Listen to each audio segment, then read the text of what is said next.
Namo Bhagavate Vasudevaya. Om Namo Bhagavate Vasudevaya. Om Namo Bhagavate Vasudevaya. We're continuing our reading of the Srimad Bhagavatam, and we're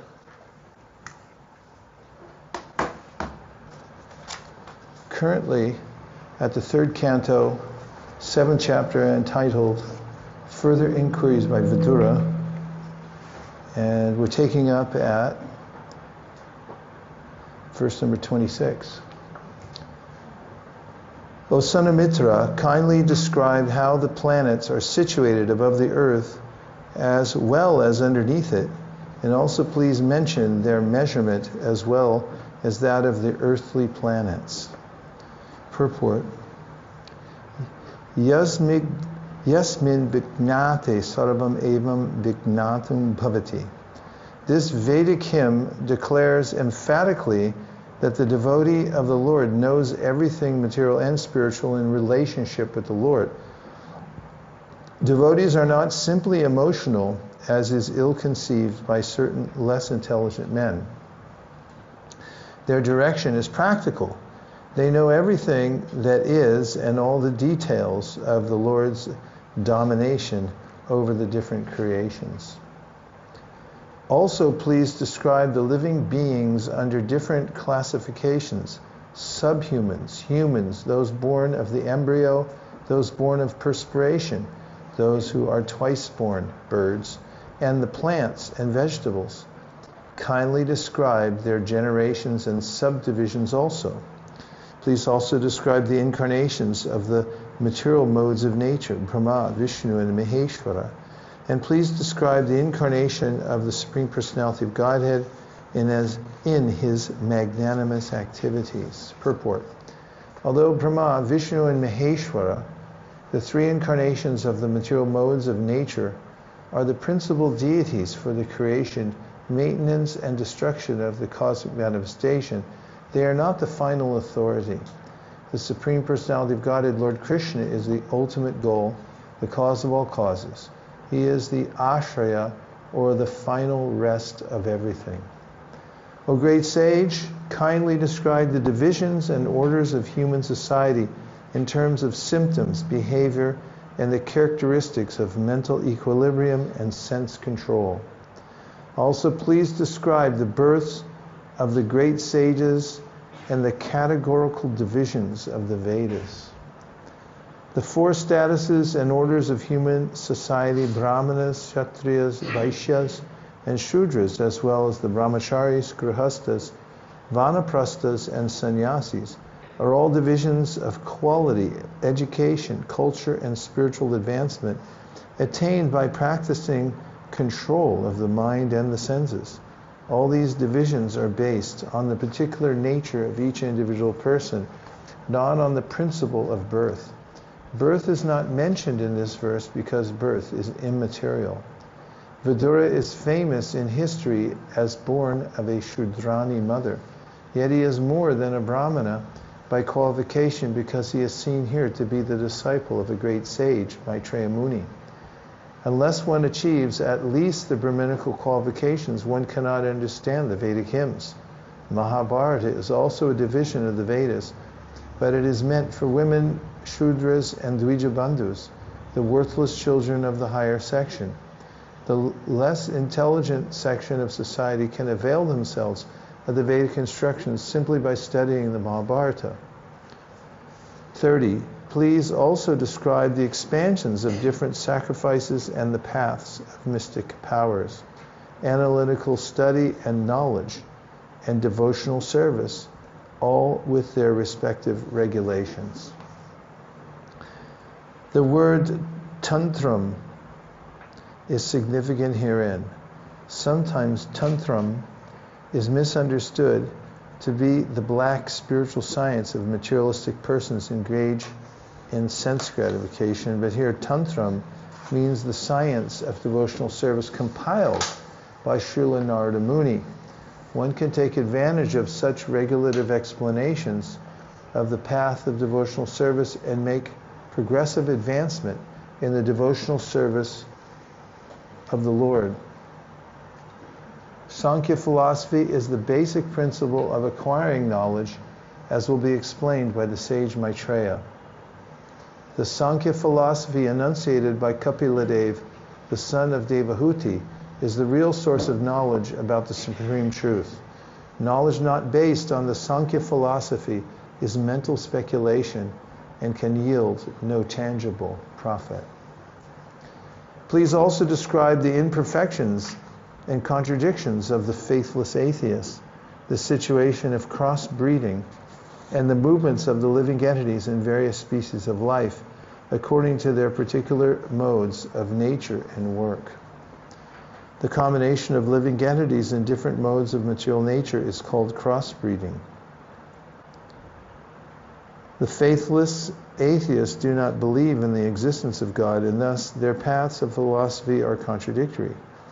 Atheistic philosophies never agree with one another. Different species of life are evidence of varieties of mixtures of the modes of material nature.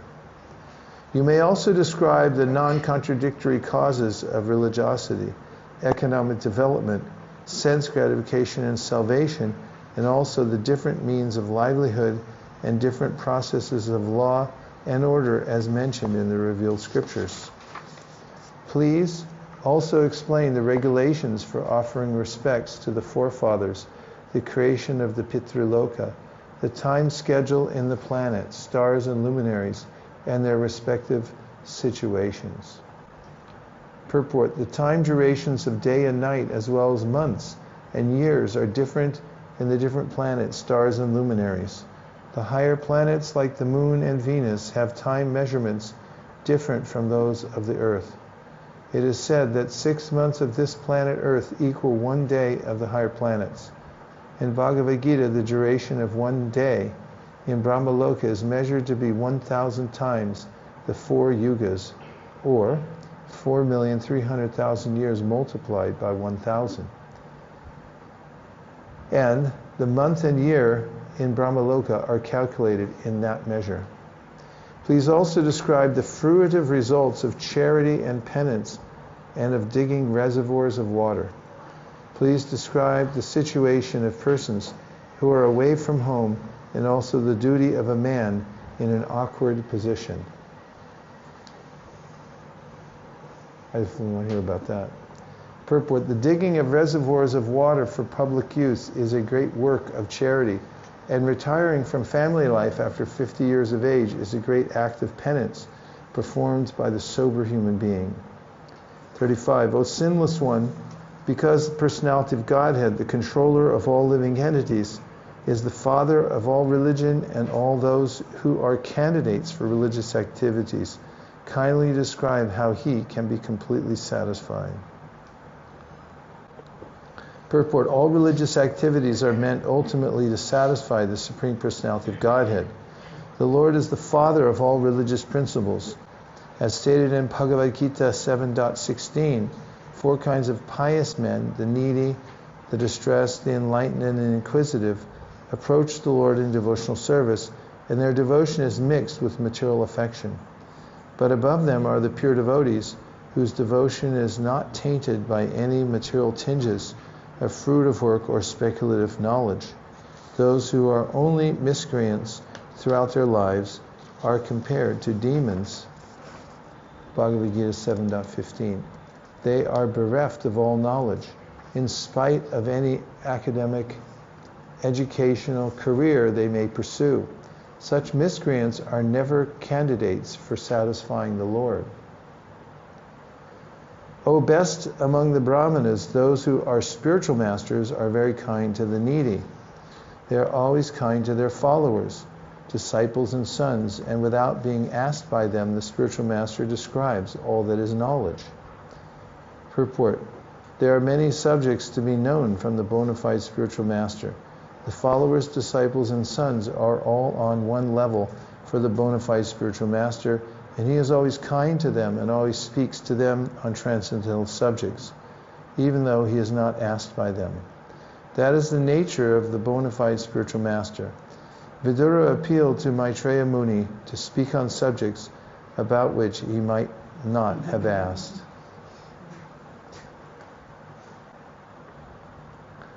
Please describe how many dissolutions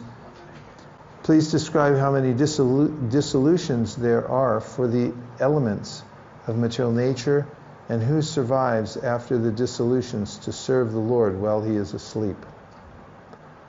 In the Brahma Samhita 5.47 through 48, it is said that all the material manifestations with innumerable universes appear and disappear.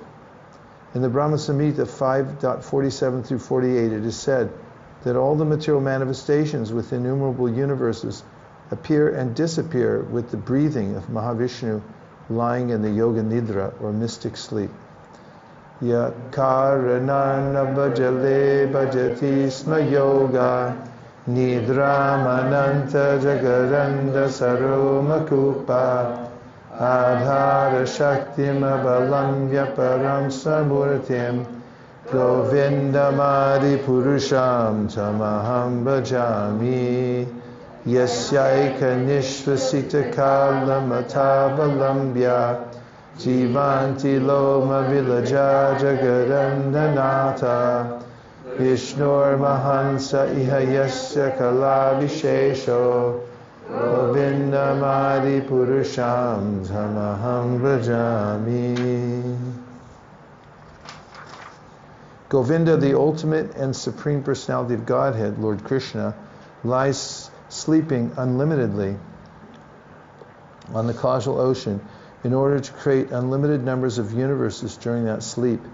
He lies on the water by his own internal potency. I worship that original Supreme Godhead. Due to his breathing, innumerable universes come into existence, and when he withdraws his breath, there occurs the dissolution of the Lords of the universe. That plenary portion of the Supreme Lord is called Mahavishnu, and he is a part and parcel of the Lord. I worship Govinda, the original Lord. After the dissolution of the material manifestations, the Lord and his kingdom beyond the causal ocean do not disappear, nor do the inhabitants, the Lord's associates. The associates of the Lord are far more numerous than the living entities who have forgotten the Lord due to material association. The impersonalist explanation of the word aham in the 4 verses of the original Bhagavatam, aham evasa me bhagre, etc., is refuted here. The Lord and his eternal associates remain after the dissolution. Vidura's inquiry about such persons is a clear indication of the existence of all the paraphernalia of the Lord. This is also confirmed in the Kashi Kanda, as quoted by both Jiva Goswami and Srila Vishwanath Chakravarti, who follow in the footsteps of Srila Sridhar Swami. Where is this confirmed? Kashi Kanda. Do you have a copy of that? Banu Maharaj didn't translate it? Huh? Better contact him. Na chavante hiyad bhakta mahatyam varlayapadi atochuta kile loke sa eka sarvago vayaha. The devotees of the Lord never annihilate their individual existences, even after the dissolution of the entire cosmic manifestation. The Lord and the devotees who associate with him are always eternal in both the material and spiritual worlds. 38. What are the truths regarding the living entities and the Supreme Personality of Godhead? What are their identities? What are the specific values in the knowledge of the Vedas? And what are the necessities for the spiritual master and his disciples? Purport: the living entities are constitutionally servitors of the Lord, who can accept all kinds of service from everyone. It is clearly declared in Bhagavad Gita 5.29 that the Lord is the supreme enjoyer of the benefits of all sacrifices and penances, the proprietor of all that is manifested and the friend of all living entities.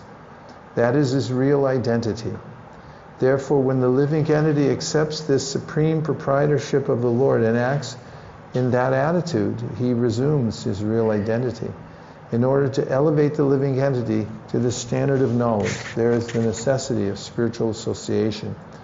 The bona fide spiritual master desires that his disciples know the process of rendering transcendental service to the Lord, and the disciples also know that they have to learn about the eternal relationship between God and the living entity from a self-realized soul. To disseminate transcendental knowledge, one must retire from mundane activities on the strength of enlightenment in knowledge in terms of Vedic wisdom. That is the sum and substance of all the questions in this verse. 39. Spotless devotees of the Lord have mentioned the source of such knowledge. How could one have developed?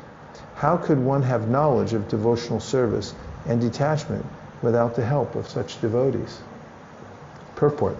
There are many inexperienced persons who advocate self-realization without the help of a spiritual master.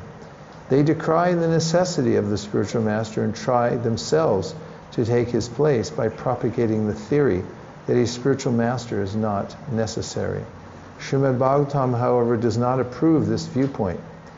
Even the great transcendental scholar Vyasadeva had need of a spiritual master, and under the instruction of his spiritual master Narada, he prepared this sublime literature, Srimad Bhagavatam. Even Lord Chaitanya, although he is Krishna himself, accepted a spiritual master. Even Lord Krishna accepted a spiritual master, Sandipani Muni, in order to be enlightened. And all the acharyas and saints of the world had spiritual masters. In Bhagavad Gita, Arjuna accepted Lord Krishna as his spiritual master, although there was no necessity of such a formal declaration. So in all cases, there is no question about the necessity of accepting a spiritual master. The only stipulation is that the spiritual master should be bona fide. That is, the spiritual master must be in the proper chain of disciplic succession called the parampara system. Suris are great scholars, but they may not always be anagha or spotless. The anagha suri is one who is a pure devotee of the Lord. Those who are not pure devotees of the Lord, or who want to be on an equal level with him, are not anagha suri. Pure devotees have prepared many books of knowledge on the basis of authorized scriptures. Srila Rupa Goswami and his assistants, under the instructions of Lord Sri Chaitanya Mahaprabhu, have all written various literatures for the guidance of prospective devotees, and anyone who is very serious about raising himself to the standard of a pure devotee of the Lord must take advantage of those literatures. Well, yes? The Kashi Khanda is a section of the Skanda Purana. Did Banu Maharaj translate the Skanda Purana? It's very extensive. I recall correctly. So did he translate it? You better call him. My dear sage, I have put all these questions before you with a view to knowing the pastimes of Hari, the Supreme Personality of Godhead. You are the friend of all, so kindly describe them for all those who have lost their vision. Purport. Vidura put forward many varieties of questions with a view to understanding the principles of transcendental loving service to the Lord. As stated in Bhagavad Gita 2:41, the devotional service to the Lord is one, and the mind of the devotee is not diverted to the many branches of uncertainties. Vidura's purpose was to be situated in that service to the Lord, wherein one merges undivertedly. Okay, wrong cadence. I'm doing it over again. As stated in Bhagavad Gita 2:41, devotional service to the Lord is one, and the mind of the devotee is not diverted to the many branches of uncertainties. Vidura's purpose was to be situated in that service to the Lord, wherein one merges undivertedly. He claims the friendship of Maitreya Muni, not because he was Maitreya's son, but because Maitreya was actually the friend of all who have lost their spiritual vision due to material influence. 41. O spotless one, your answers to all these questions will grant immunity from all material miseries. Such charity is greater than all Vedic charities, sacrifices, penances, etc. Purport: the highest perfectional work of charity is to give people in general immunity from the anxieties of material existence. This can be done only by performing activities in devotional service to the Lord. Such knowledge is incomparable. Cultivation of the knowledge in the Vedas, performance of sacrifice, and distribution of munificent charities altogether cannot form a part of the immunity from the pangs of material existence that is gained from devotional service. The charity of Maitreya not only will help Vidura, but due to its universal nature, will deliver all others in all times. Thus, Maitreya is immortal. And now we'll take a few reflections and questions. Yes, Mukharavind.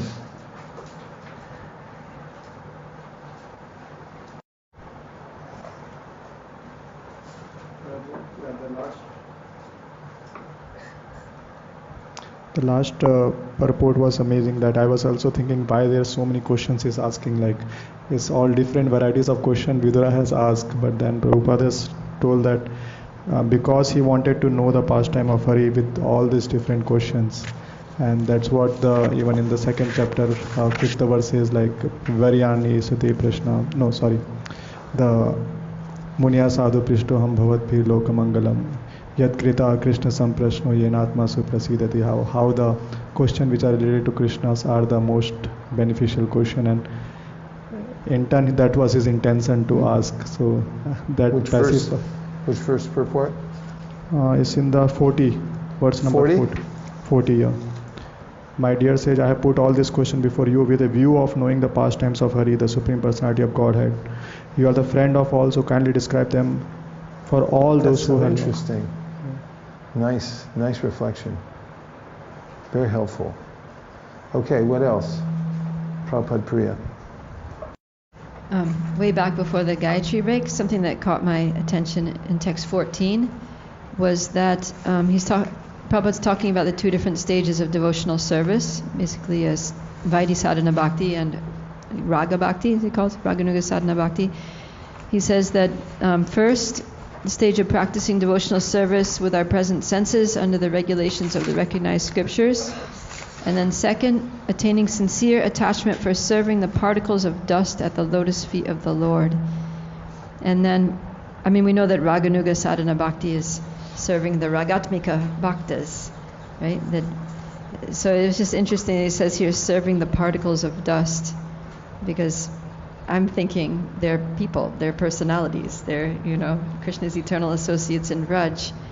So why is he calling them particles of dust? Well, that comes up in the pastime of the Kumaras, and as you were just mentioning, when they went to Vaikuntha, then is that described there that the pure devotee has personified foot dust. They're called the dhulis. And when you offend a pure devotee, you will get forgiveness. But the dhulis won't forgive you. And in a similar way, when you serve the dhulis, then it is a way of assuring that you're properly worshiping the pure devotee. It's poetical. It's kind of like Ayinanda Tinuja Kinkaram. Stita Duli Sajisham Vishantaya. Yeah. So beware of the dhulis. That verse also from Shikshastika, I always used to think, I don't want to become an atom at the Lord's lotus feet. I want to be a person to interact with. Yeah, it's like the mood, right? The feeling, I'm insignificant. Let me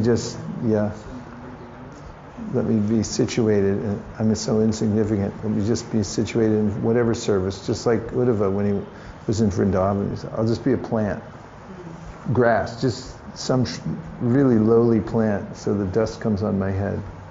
That sort of move. But I guess we can just correlate those two. That, I mean, Lord Chaitanya also doesn't want to be an atom. He wants to be, I mean, he's praying in the mood of Radha, right? Yeah. So, and this is also saying the dust, but it's devotee. So, yeah, we can see there's like a pattern, that this, to be an atom or a particle of dust is not really that's what you want, but it's the position of being lowly. And It could be smaller, yeah, an atom, yeah. speck, right? Yeah. In the purport to 3:17, Prabhupada says the senses are transcendental in nature, but their activities become polluted when contaminated by matter. I wonder if you could explain that, how our senses are transcendental in nature. Our spiritual body has spiritual senses, but we also have material senses. Now they become transcendentalized, or they become. I don't understand. Well, Prabhupada once described in a simple analogy. He said, if you wrap your with gauze and then try to enjoy eating a rasgulla, you have the idea of the material senses. Because although we have senses, they're now covered by the modes of material nature. Therefore, sarvopati vanir muktam tatprapnena nirmalam rishikena rishikesha sevanam bhakti uchite. By engaging them in Krishna's service, then those senses, which are now covered, become purified, and one experiences real sense gratification. That is described in the Chaitanya Charitamrita Antya Lila, when Chaitanya Mahaprabhu, remember when he's Krishna Pela, and also once he's in a grove and he's smelling the fragrance of Krishna's body and he can't get it out of his mind. There indicated the ways in which the spiritual senses are engaged. But when they're covered over, then as an example, senses covered by mode of ignorance, people smell what's objectionable to purified souls, and they think, oh, that's great.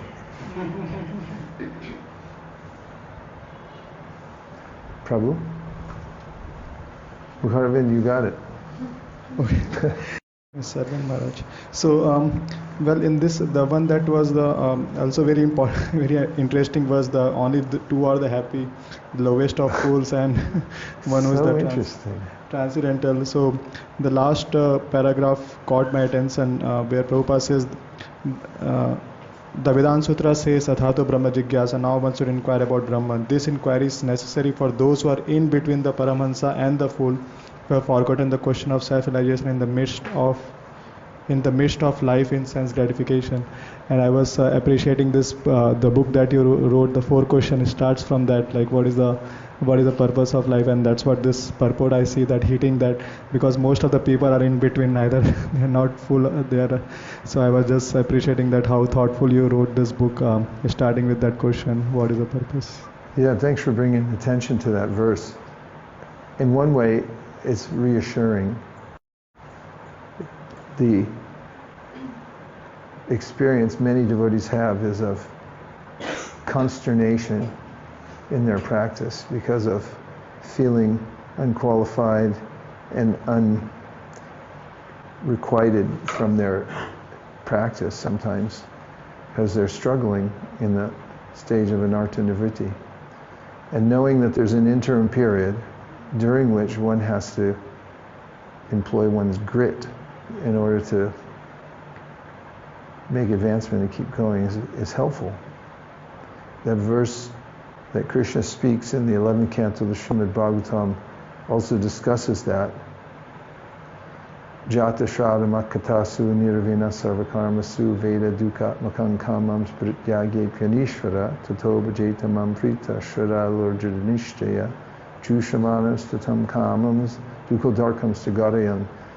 That the person whose faith is awakened in practicing devotional service, who knows that sense gratification leads to misery, but doesn't have the power to disengage. Prityage pyanishvara means like he doesn't have power to stop engaging in senses, material sense gratification, as Krishna then continues and says, be steadfast and continue, knowing that because you're in the process, you're very dear to me. And karyan means you can lament a little bit, but not too much, because you might get discouraged if you do. Prabhu, you had a point? What's that verse?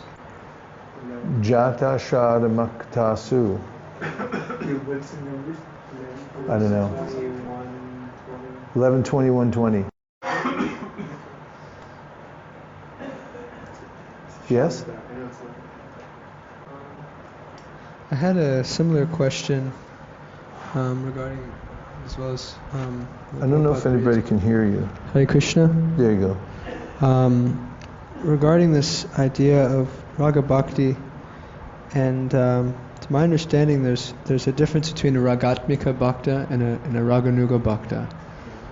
And ragatmika bhakta is like one who is in the spiritual world, and if you're following a ragatmika bhakta, you're having an internal realization of your own relationship with that ragatmika bhakta. But a raganuga bhakta is something that's, to my understanding, a little different. And I'm wondering if maybe you can help me understand, because sometimes I hear it's like the performance of raganuga bhakti is strictly following in the footsteps of a ragatmika bhakta.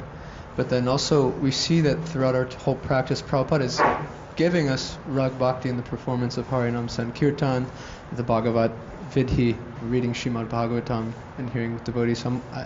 For me, I'm just wondering if you can make more clear on the understanding of what rag bhakti actually is. Well, Jiva Goswami gives an explanation in his Sandarbhas, and he describes the process of Ajata Ruchi Raganuga Sadhana Bhakti.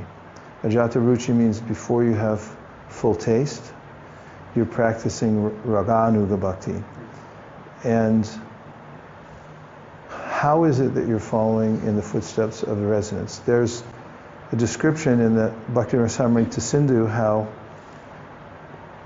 the devotees in the Gaudiya Sampradaya are followers of Srila Rupa Goswami, Rupanugas. And there are some who have errantly thought that that meant to follow in Srila Rupa Goswami's footsteps in his form as a manjari in the spiritual world. But Vishwanath Chakravarti Thakur had given a clear, decisive, and well-supported rebuttal to that, and that is that we're to follow in the footsteps of Rupa Goswami and Sanatan in their earthly lila. And what is that? It's mentioned, Nana Shastra Vichadanaika Nipuno Shadharma Samstapako Lokanam Hitakarano Tribhuvane Manyo Sharanyakaro, and so forth. Throughout the Shad Goswami Ashtakam, the activities in this world of the Goswamis are enumerated, and we're to follow in those footsteps. So the ways in which we're performing Ajata Ruchi, Raganuga Sadhana Bhakti, is by doing what we're doing. We're Lokanam Hitakarano Tribhuvane, we're reaching out to other people, establishing temples, going through the Shastra, or either we're examining the Shastra as they showed us how to do, and so forth. And what to speak of Sankipur Vakanamagana Natibi, this is very Vaidhi sounding, but that's it. The way in which they showed us in this world how to follow in their footsteps, to count how many times are you chanting, how many times are you bowing down. And so Jiva Goswami says, in the stage before we have lobe, there's a way that we're following in the footsteps of the Goswamis, and then by gradual development, as Prabhupada always says consistently throughout all of his purports, he gives a simple example that you get up for Mangalarti because you're supposed to, and then you get up for Mangalarti because you want to. And there's this development of a eagerness, a sincere eagerness, as Prabhupada says here, which then marks the point at which we start to get this taste for it. And then, as one continues, Tanama Rupa Charitari Sukirtanano Smrityo Kramena Rasanamanasiniyo Jatishtam Vraje Tanaragi Jananugami Kalam Nayera Kilim Itupadesha Saram. There is a time in which we'll become more specialized and become eager to hear about specific devotees who are rendering service in Vraj. And by hearing about them and in the details of their service, this is an advanced stage of this Raganuga Bhakti where one then becomes fascinated by those residents of Vrindavan. And that particular awakening of the desire is mentioned by Rupa Goswami in the Bhakti Rasamrita Sindhu, that at a particular time in one's progress, that feeling comes into one's heart and mind that I'd like to follow like this. And he says that there's a way in which that is actually Krishna calling us to serve in a certain way, although it seems to the devotee that I'd like to serve in that way. It's mutual.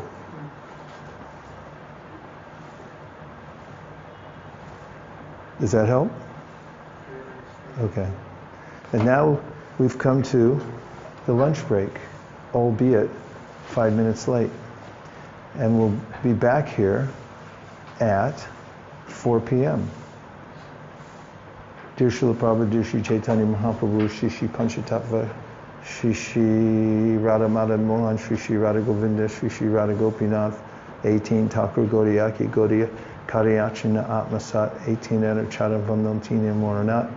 If you so desire, please empower us to follow in the footsteps of our founder Acharya in all matters and assume his mood so that we can advance in devotional service under proper guidance and also spread his teachings all over the world. Thank you for considering our request. Om Tat Sat. Everyone agrees with this prayer in whole or in part.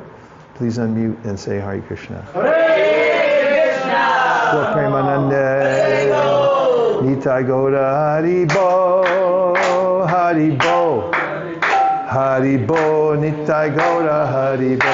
Nitai Gaura Hari Bo. Hari Bo. Hari Bo.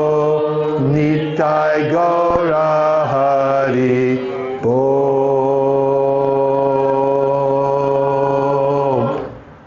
Vanchagoptavischa Kripasinabhevacha Patitanam Pavanebhyo Vaishnavebhyo Namo Namaha Anantakoti Vaishnaviki Jai. Thanks everyone for joining us online from various parts around the world. We'll see you back here at 4 p.m. India time.